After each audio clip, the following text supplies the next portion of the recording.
BR news కి స్వాగతం. బాపట్ల జిల్లా మార్టూరు మండలం మార్టూరు గ్రామంలోని టోల్ ప్లాజా వద్ద టూ వీలర్ వాహనదారులకు హెల్మెట్ అవగాహన తెలియజేస్తున్న మార్టూరు సిఐ మద్దిలేని శేషగిరిరావు. హెల్మెట్ లేకుండా లైసెన్స్ లేకుండా ప్రయాణిస్తున్న వాహనదారులకు అవగాహన తెలియజేస్తున్న మార్టూరు సిఐ మద్దిలేని శేషగిరిరావు.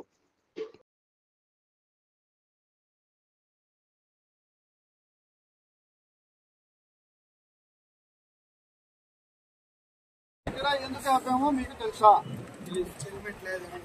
ఇది నేషనల్ హైవే, అవునా కాదా? నేషనల్ హైవేలో మీరు ప్రయాణిస్తూ ఉన్నప్పుడు ఒక్కళ్ళు కూడా, మీ అందరిలో ఒక్కళ్ళకి కూడా హెల్మెట్ లేకుండా వెళ్తా ఉన్నారు.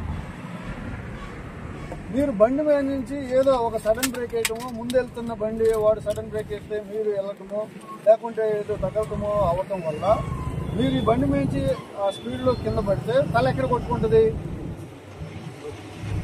తల రోడ్డు కొట్టుకుంటే రోడ్డు గట్టిగా ఉంటుంది, మన తల స్మూత్గా ఉంటుంది. వెళ్ళి రోడ్డు కొట్టుకుంటే పుచ్చకాయ రోడ్డు మనం వేసామని పెట్టి ఏమవుతుంది?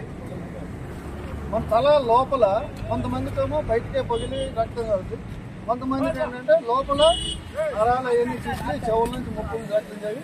ఒకరోజు కొంతమంది స్పాట్లో చనిపోతున్నారు, కొంతమంది హాస్పిటల్లో చికిత్స పొందుతున్నారు.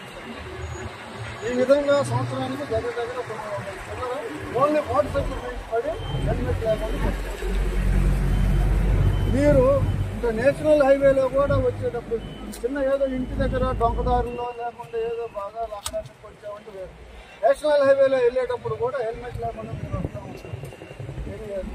మీ బండి సీజ్ చేయాలి. ఒక్కొక్క బండికి 1000 రూపాయలు ఫైన్.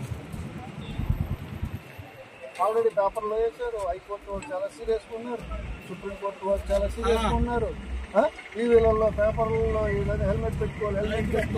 ఈవెన్ వెనక కూర్చున్నవాడు కూడా హెల్మెట్ పెట్టుకోవాలని చెప్తా ఉంటే మీరు నడిపేవాడు కూడా హెల్మెట్ లేకుండా వస్తున్నారు.